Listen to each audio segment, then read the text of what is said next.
നമസ്കാരം, ഞാൻ സീമ ബിനു. ഇന്ന് നാമകരണത്തിന് ആദ്യക്ഷരം തിരഞ്ഞെടുക്കുമ്പോൾ നക്ഷത്രങ്ങളെ ആസ്പദമാക്കിയുള്ള അക്ഷരങ്ങളെക്കുറിച്ച് പ്രതിപാദിക്കാം. അശ്വതി നക്ഷത്രത്തിൽ ജനിച്ച കുട്ടിക്ക് ചു, ചേ, ചോ, ല എന്ന അക്ഷരങ്ങളും, ഭരണി നക്ഷത്രത്തിൽ ജനിച്ച കുട്ടിക്ക് ലി, ലു, ലേ, ലോ എന്നീ അക്ഷരങ്ങളും, കാർത്തിക നക്ഷത്രത്തിൽ ജനിച്ച കുട്ടിക്ക് ആ, ഇ, ഉ, എ എന്നീ അക്ഷരങ്ങളും, രോഹിണി നക്ഷത്രത്തിൽ ജനിച്ച കുട്ടിക്ക് ഓ, വ,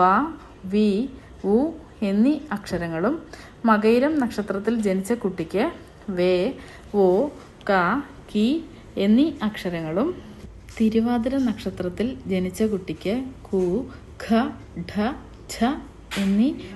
അക്ഷരങ്ങളും, പുണർദം നക്ഷത്രത്തിൽ ജനിച്ച കുട്ടിക്ക് കെ, കോ, ഹ, ഹി എന്നീ അക്ഷരങ്ങളും, പൂയം നക്ഷത്രത്തിൽ ജനിച്ച കുട്ടിക്ക് ഹു, ഹേ, ഹോ, ഢ എന്നീ അക്ഷരങ്ങളും, ആയില്യം നക്ഷത്രത്തിൽ ജനിച്ച കുട്ടിക്ക് ഢി, ഢു, ഡേ, ഢോ എന്നീ അക്ഷരങ്ങളും,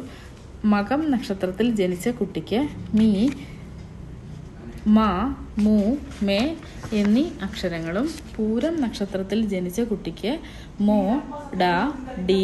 ഡു എന്നീ അക്ഷരങ്ങളും, ഉത്രം നക്ഷത്രത്തിൽ ജനിച്ച കുട്ടിക്ക് ഡേ, ഡോ, പ, പി എന്നീ അക്ഷരങ്ങളും, അത്തം നക്ഷത്രത്തിൽ ജനിച്ച കുട്ടിക്ക്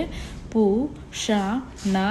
ഠ എന്നീ അക്ഷരങ്ങളും, ചിത്തിര നക്ഷത്രത്തിൽ ജനിച്ച കുട്ടിക്ക് പോ, പേ, ര, രി എന്നീ അക്ഷരങ്ങളും, ചോതി നക്ഷത്രത്തിൽ ജനിച്ച കുട്ടിക്ക് രു, രേ, രോ, ത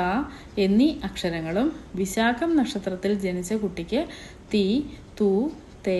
തോ എന്നീ അക്ഷരങ്ങളും, അനിഴം നക്ഷത്രത്തിൽ ജനിച്ച കുട്ടിക്ക് ന, നീ, നു, നേ എന്നീ അക്ഷരങ്ങളും, കേട്ട നക്ഷത്രത്തിൽ ജനിച്ച കുട്ടിക്ക് നോ, യ, ഇ, യു എന്നീ അക്ഷരങ്ങളും, മൂലം നക്ഷത്രത്തിൽ ജനിച്ച കുട്ടിക്ക് എ, യോ, ബ, ബി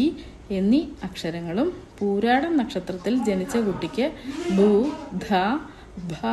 ഢ എന്നീ അക്ഷരങ്ങളും, ഉത്രാടം നക്ഷത്രത്തിൽ ജനിച്ച കുട്ടിക്ക് ബേ, ബോ, ശ, ശി എന്നീ അക്ഷരങ്ങളും, അഭിജിത്ത് നക്ഷത്രത്തിൽ ജനിച്ച കുട്ടിക്ക് ശു, ശേ, ശോ, ജ എന്നീ അക്ഷരങ്ങളും, തിരുവോണം നക്ഷത്രത്തിൽ ജനിച്ച കുട്ടിക്ക് ജി, ജു, ജെ, ജോ എന്നീ അക്ഷരങ്ങളും, അവിട്ടം നക്ഷത്രത്തിൽ ജനിച്ച കുട്ടിക്ക് ഗ, ഗി, ഗു, ഗേ എന്നീ അക്ഷരങ്ങളും, ചതയം നക്ഷത്രത്തിൽ ജനിച്ച കുട്ടിക്ക് ഗോ, ധ, ദി, ധു എന്നീ അക്ഷരങ്ങളും, പൂരുരുട്ടാതി നക്ഷത്രത്തിൽ ജനിച്ച കുട്ടിക്ക് ദേ, ദോ, സ, സി എന്നീ അക്ഷരങ്ങളും, ഉത്രട്ടാതി നക്ഷത്രത്തിൽ ജനിച്ച കുട്ടിക്ക് സു, ധ, ഛ, ത എന്നീ അക്ഷരങ്ങളും, രേവതി നക്ഷത്രത്തിൽ ജനിച്ച കുട്ടിക്ക് സേ, സോ, ച, ചി എന്നീ അക്ഷരങ്ങളും തിരഞ്ഞെടുക്കാവുന്നതാണ്. പേരുകൾ തിരഞ്ഞെടുക്കുമ്പോൾ ശ്രദ്ധിക്കേണ്ട കുറച്ച് കാര്യങ്ങളെക്കുറിച്ച് പറയാം. പേര് കേൾക്കാൻ ഇമ്പമുള്ളതും അർത്ഥവത്തായതും ആയിരിക്കണം. സാമൂഹികമായും സാംസ്കാരികമായും ഉചിതമായതും ആയിരിക്കണം. ഏത് നക്ഷത്രങ്ങളെക്കുറിച്ചാണ് നിങ്ങൾ കൂടുതലായി അറിയേണ്ടത്? അതല്ല എങ്കിൽ ഈ വിഷയത്തെക്കുറിച്ച് പൊതുവായ വിവരങ്ങൾ എന്തെങ്കിലും ആവശ്യമുണ്ടെങ്കിലും ചോദിക്കാവുന്നതാണ്. നന്ദി, നമസ്കാരം.